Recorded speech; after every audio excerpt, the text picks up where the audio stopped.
Welcome Top News Today. By Michael A. Lindenberger. The end of man is knowledge, but there is one thing he can't know. He can't know whether knowledge will save him or kill him. He will be killed, all right, but he can't know whether he is killed because of the knowledge which he has got, because of the knowledge which he hasn't got, and which, if he had it, would save him. Narrator Jack Burden in All the King's Men, by Robert Penn Warren. These days, I increasingly feel about the press the same way Robert Penn Warren felt about knowledge. In the face of Trumpism, most days I feel certain that the only thing standing between us and total authoritarianism, or at least deep and quasi-permanent dysfunction, is our free and vigilant press. On other days, I am certain the press will be our doom. Consider last week's coverage of the bombshell account by author Michael Wolff of the early months of Trump's presidency.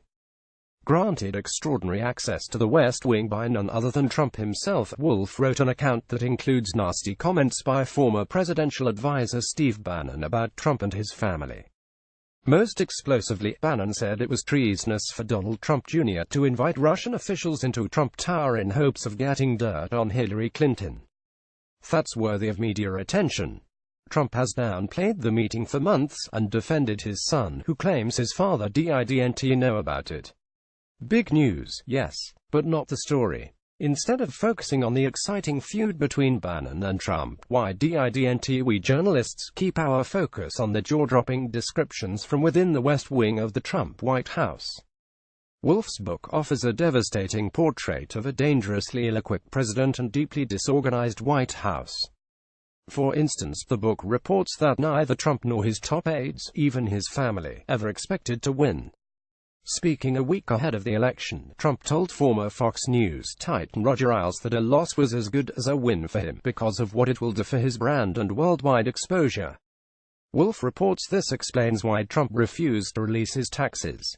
Why risk it when the goal was never to win anyway?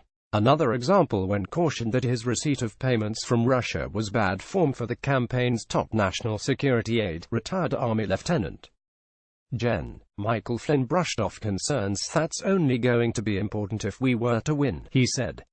Trump named Flynn National Security Advisor. He has since been fired and indicted, and he pleaded guilty to lying about his relationships with Russia. When the tech giants from Silicon Valley left a White House meeting with Trump, Trump phoned media mogul Rupert Murdoch to brag about how much they loved him over Barack Obama. Murdoch pushed back. They loved Obama because he gave them everything they wanted. They don't need you, he told Trump. Trump insisted they did. Murdoch hung up the phone. What a thing, idiot, he muttered. Together these and many other revelations show the utter incompetence of Trump's first 6 months in office, and of a commander-in-chief whose own psychology is dangerously unstable. Is this picture isn't accurate? The White House should provide evidence.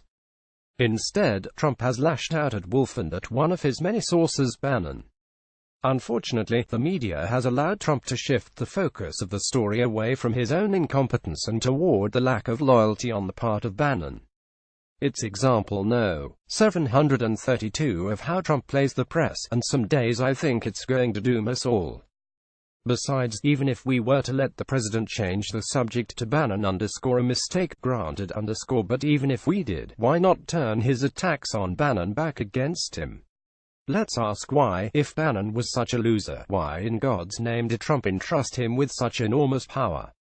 Why did he hire him to run his campaign? Why did he install him as chief strategist in the White House, giving him equal status to his chief of staff?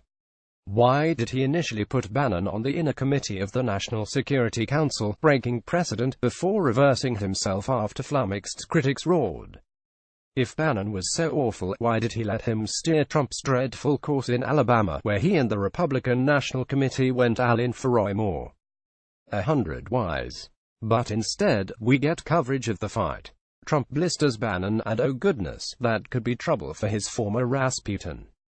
But so what? The real story isn't about Bannon at all, or even about Trump's bad judgment in trusting him. Instead, the story is the portrait that Wolff's book paints of a dangerously ill-equipped president who has his fingers on the nuclear arsenal, whose every word or tweet is being consumed by allies, adversaries and outright enemies all over the world. No president can know everything, and any leader will tell you that delegation is key to success. But Wolf's account shows Trump knows so little that even his aides are shocked to find him in charge. Of course, Trump doesn't want to talk about that.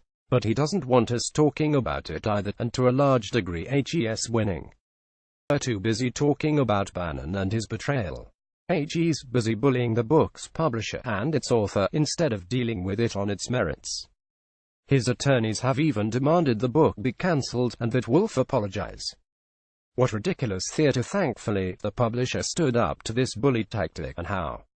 The book was in bookstores by Thursday night, and judging by the long lines in Washington's DuPont Circle, it's going to be read widely. So maybe the Free Press, books included, really will save us. But lordy, only if it doesn't kill us first. Michael Lindenberger is a member of the Dallas Morning News editorial board. The article was distributed by Tribune Content Agency, LLC.